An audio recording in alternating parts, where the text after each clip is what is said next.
आज का जो टॉपिक हम डिस्कस करेंगे वो है नॉमेनक्लेचर ऑफ कोऑर्डिनेशन कंपाउंड्स। कल जो हमने कोऑर्डिनेशन कंपाउंड्स पढ़े हैं उनकी नेमिंग किस तरह से होती है, उनका नॉमेनक्लेचर किस तरह से होगा, कौन से रूल्स हमें फॉलो करने हैं, तो वही हम आज के टॉपिक में डिस्कस करेंगे। कोऑर्डिनेशन कंपाउंड्स को नेम देने के लिए कुछ हमारे पास ये रूल्स हैं, ठीक है, which are called IUPAC rules, international union of pure and applied chemistry rules, ठीक है। ओके ये जो रूल्स गिवन हैं इनको आपने याद करना है, क्योंकि ये सारे रूल्स जो हैं वो हर एक कोऑर्डिनेशन कंपाउंड पे अप्लाई होंगे।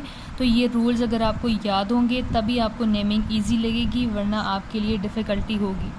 ओके सबसे पहला रूल हमारे पास क्या है, कैटाइन इज़ नेम्ड फर्स्ट। पूरे कोऑर्डिनेशन कंपाउंड में हमने आइडेंटिफाई करना है कि कैटाइन कौन सा पार्ट है, ठीक है। कंपाउंड में हम देखेंगे जिस पोर्शन के ऊपर, जिस पार्ट के ऊपर पॉजिटिव चार्ज आएगा उसको हम पहले नेम देंगे। लाइक जिस तरह से हम बाकी इनऑर्गेनिक कंपाउंड्स में कैटाइन को पहले नेम देते हैं, जैसे यहाँ पे है सोडियम क्लोराइड, ठीक है। सोडियम के ऊपर चार्ज क्या होता है, पॉजिटिव, और क्लोरीन के ऊपर चार्ज क्या होता है, नेगेटिव। तो इसको हम किस तरह से नेम देते हैं, सोडियम क्लोराइड, ठीक है। कभी भी हमने इसको क्लोराइड सोडियम नहीं कहा। तो इसी तरह से हमने अपने कोऑर्डिनेशन कंपाउंड में देखना है जिस पोर्शन के ऊपर पॉजिटिव चार्ज होगा, जो कैटाइन पोर्शन होगा, उसको हमने पहले नेम देना होगा।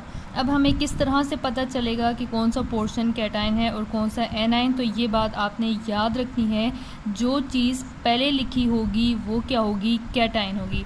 फॉर एग्ज़ाम्पल यहाँ पे ये स्फेयर पहले लिखा हुआ है और ये NO3 जो है ये स्फेयर के बाहर लिखा हुआ है, तो ये स्फेयर हमारे पास क्या होगा, कैटाइन, और ये जो बाहर NO3 का ग्रुप है ये क्या होगा, इट विल बी एनाइन, ठीक है।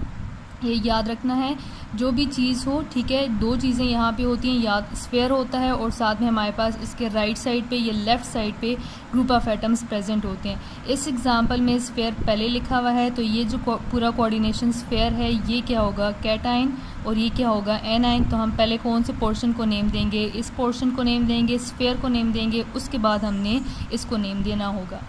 इसी तरह से सेकेंड एग्जांपल में अगर हम देखें, अब यहाँ पे स्फेयर से पहले लिखा हुआ है तो K2 अब यहाँ पे क्या होगा, कैटाइन होगा, और ये जो आपके पास कोऑर्डिनेशन स्फेयर है ये क्या होगा, एनाइन होगा। तो अब इस एग्जांपल में हमने पहले किसको नेम देना होगा, K2 पोटेशियम को नेम देंगे, उसके बाद हमने किसको नेम देना होगा, स्फेयर को नेम देना होगा। ओके स्फेयर में हमें पता है सेंट्रल मेटल होती है और उसके साथ नंबर ऑफ़ लीगेंड्स होते हैं। लीगेंड्स सेम भी हो सकते हैं, डिफरेंट भी हो सकते हैं, तो इसके लिए भी कुछ रूल्स हैं, वो रूल्स देख लेते हैं, rules related to the sphere. और अभी ये पहले जो हम रूल्स डिस्कस करेंगे वो किसके लिए होंगे, लीगेंड्स के लिए। ओके सबसे पहले हमने क्या करना होगा, स्फेयर में हम लीगेंड्स को पहले नेम देंगे। Ligands are named first followed by the name of metal, कि ये जो पूरा स्फेयर है इसमें जितने लीगेंड्स होंगे हम पहले सारे लीगेंड्स की नेमिंग करेंगे, उसके बाद एंड में हमने किसको नेम देना होगा, मेटल को, ठीक है। फॉर एग्जांपल इस एग्जांपल में हम पहले किसको नेम देंगे, NH3 अमोनिया को नेम देंगे, उसके बाद हमने क्रोमियम का नेम लिखना होगा। इसी तरह से सेकेंड एग्जांपल में कैटाइन का नेम लिखने के बाद जब हम स्फेयर की तरफ आएंगे तो पहले हमने क्या लिखना होगा, क्लोरीन का नेम लिखना होगा, उसके बाद हम किसका नेम लिखेंगे, प्लाटिनियम का, क्योंकि क्लोरीन लिगेंड्स हैं और यहाँ पे ये जो PT प्लाटिनियम है ये क्या है, it is the central metal. Okay ligands को नेम किस तरह से देना है, हमारे पास ऐसे बहुत से कोऑर्डिनेशन कंपाउंड्स होते हैं जिसमें डिफरेंट नेचर के लिगेंड्स प्रेजेंट होते हैं, ठीक है। ऐसे बहुत से कंपाउंड्स हैं जिसमें हमारे पास न्यूट्रल लिगेंड भी एक ही कंपाउंड में हो सकता है और चार्ज भी। फॉर एग्जांपल ये जो लास्ट एग्जांपल आपको नज़र आ रही है इसमें EN stands for ethylene diamine, ठीक है। इतना पूरा लंबा नाम लिखने की बजाय हम सिंपली क्या लिख देते हैं, EN। तो EN क्या है, ये न्यूट्रल लिगेंड होता है और Cl के ऊपर क्या होता है, नेगेटिव चार्ज होता है। तो इस तरह का जब केस आएगा कि एक ही कंपाउंड में नेगेटिव लिगेंड भी हो, पॉजिटिव भी हो और न्यूट्रल भी हो, तो फिर हम किस तरह से नेम देंगे, उसके लिए ऑर्डर हमें क्या फॉलो करना होगा, पहले हम नेगेटिव लिगेंड्स को नेम देंगे, जितने भी नेगेटिव लिगेंड्स होंगे पहले हम उन सब को नेम देंगे, उसके बाद देखेंगे अगर कोई न्यूट्रल लिगेंड है तो सेकंड नंबर पे हमने उसकी नेमिंग करनी होगी, और अगर कोई पॉजिटिव लिगेंड है तो लास्ट में हमने पॉजिटिव लिगेंड को नेम देना होगा। फॉर एग्जांपल यहाँ पे अगर हम देखना चाहें ये सेंट्रल मेटल है और ये क्या है, लिगेंड्स हैं, लेकिन Cl है, ठीक है। Cl का चार्ज क्या होता है, नेगेटिव। तो पहले हम क्लोरीन को नेम देंगे, उसके बाद हमने न्यूट्रल लिगेंड को नेम देना है, तो इसका नेम कुछ इस तरह से हो जाएगा, डाईक्लोरो इथाइलिन डायमाइन कोबाल्ट, ठीक है। बाकी जब नेमिंग एग्जैक्ट जब हम करेंगे तब इसकी तरफ दोबारा आएंगे। अभी सिर्फ मैंने आपको ये समझाना है कि पहले नेगेटिव लिगेंड्स को नेम देते हैं, उसके बाद किसको नेम देते हैं, न्यूट्रल लिगेंड्स को। ओके उसके बाद आ जाता है नेमिंग, ठीक है। नेमिंग में किस तरह से चेंज आएगा, अगर हमारे पास कोई नेगेटिवली चार्ज लिगेंड होगा तो उसके नेम के एंड में हमने क्या लिखना होगा, ओ लिखना होगा, ठीक है। फॉर एग्जांपल क्लोरीन है, क्लोरीन का चार्ज क्या है, नेगेटिव, तो ये नेगेटिव लिगेंड में आएगा। अब हम इसको क्लोरीन नहीं लिखेंगे बल्कि क्या लिखेंगे, क्लोरो। इसी तरह से OH है, हाइड्रोक्सिल है, ठीक है, इसके ऊपर चार्ज क्या है, नेगेटिव, तो ये हाइड्रोक्सिल नहीं होगा बल्कि ये क्या हो जाएगा, हाइड्रोक्सो। इसी तरह से अगर ब्रोमीन नेगेटिव है तो वो क्या हो जाएगा, ब्रोमो। आयोडीन होगा तो वो आयोडो एट्सेट्रा। जो भी नेगेटिव लिगेंड होगा उसके नेम के एंड में हम क्या लिखेंगे, O। अगर न्यूट्रल लिगेंड है तो उसके नेम में कोई चेंज नहीं आएगा, ठीक है। यहाँ पे कुछ नेम्स हैं, फॉर एग्जांपल अगर वाटर है, वाटर के लिए हम वर्ड यूज़ करेंगे एक्वा, CO, ठीक है। CO होगा तो वर्ड हम यूज़ करेंगे कार्बोनाइल। NO होगा तो नाइट्रोसाइल। NH3 के लिए हम अमोनिया नहीं यूज़ करेंगे, we will use here the word amine, ठीक है।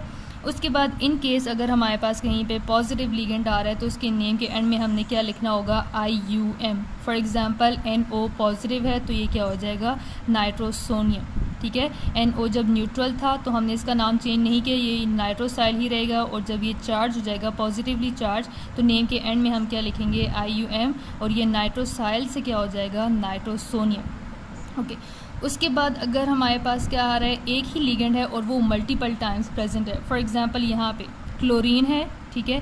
क्लोरीन कितने टाइम्स प्रेजेंट है, 2 टाइम्स प्रेजेंट है, तो इसके लिए हम क्या लिखेंगे, we will use the word di, ठीक है। नेम से पहले हमने क्या लिखना होगा, डाई। फॉर एग्जांपल ये क्या होगा, डाई क्लोरो। अगर ये 3 टाइम्स होता तो फिर हमने वर्ड यूज़ करना था ट्राई क्लोरो।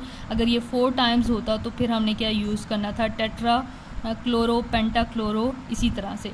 लेकिन अगर हमारे, ये तो हमारे पास सिंपल लिगेंड है, लेकिन अगर हमारे पास पॉलीडेंटेट लिगेंड्स आएंगे, कोई भी पॉलीडेंटेट लिगेंड हो, वो 2 टाइम्स अगर होगा तो इसके लिए हम वर्ड यूज़ करेंगे बेस, ठीक है। इसी तरह से अगर पॉलीडेंटेट लिगेंड 3 टाइम्स होगा तो इसके लिए हम वर्ड यूज़ करेंगे ट्रेस। इसी तरह से पॉलीडेंटेट लिगेंड 4 टाइम्स होगा तो इसके लिए वर्ड हम यूज़ करेंगे tetrakis. For example ethylene diamine, it is a bidentate ligand. अभी यहाँ पे 2 टाइम प्रेजेंट है तो इसके लिए हम क्या लिखेंगे, बेस इथाइलिन डायमाइन। अगर यही 3 टाइम्स प्रेजेंट होता तो फिर हमने क्या लिखना था, ट्रेस इथाइलिन डायमाइन। और अगर ये 4 टाइम्स प्रेजेंट होता तो फिर हमने क्या लिखना था, टेट्राकेस इथाइलिन डायमाइन। तो ये जो सारे रूल्स हैं अभी जो हमने डिस्कस किए हैं, these are related to the ligands. Okay उसके बाद आ जाते हैं towards the rules for metal. Metal की नेमिंग किस तरह से होगी, मेटल का नाम देने के लिए हमें स्फीयर का चार्ज देखना होता है। अगर स्फीयर का पॉजिटिव चार्ज है या कोई चार्ज नहीं है, न्यूट्रल है, तो नेम में कोई चेंज नहीं आएगा, ठीक है। फॉर एग्जांपल यहाँ पे अगर हम देखना चाहें, NO3 जो होता है, सिंगल NO3 का चार्ज होता है -1, 3 NO3 होंगे तो इसका चार्ज यहाँ पे क्या हो जाएगा, इट विल बी -3, ठीक है। -3 है, इसी का अपोजिट चार्ज फिर हमें खुद से ही स्फीयर पे पुट करना होता है। ये -3 है तो स्फीयर का चार्ज क्या हो जाएगा, इट विल बी +3। अब यहाँ पे देखें स्फीयर पे चार्ज क्या आ रहा है, पॉजिटिव चार्ज है। तो जब हम इस स्फीयर को नेम देंगे, मेटल का नेम जब हम लिखेंगे तो इसके नेम में हमने चेंज नहीं लेकर आना, ये क्रोमियम ही रहेगा, ओके। लेकिन अगर हमारे पास क्या है, ऐसी कोई एग्जांपल है जिसमें स्फीयर के ऊपर नेगेटिव चार्ज आ रहा है, तो जो भी मेटल होगी स्फीयर के अंदर उसके नेम के एंड में हमने क्या लिखना होगा, 8, ठीक है।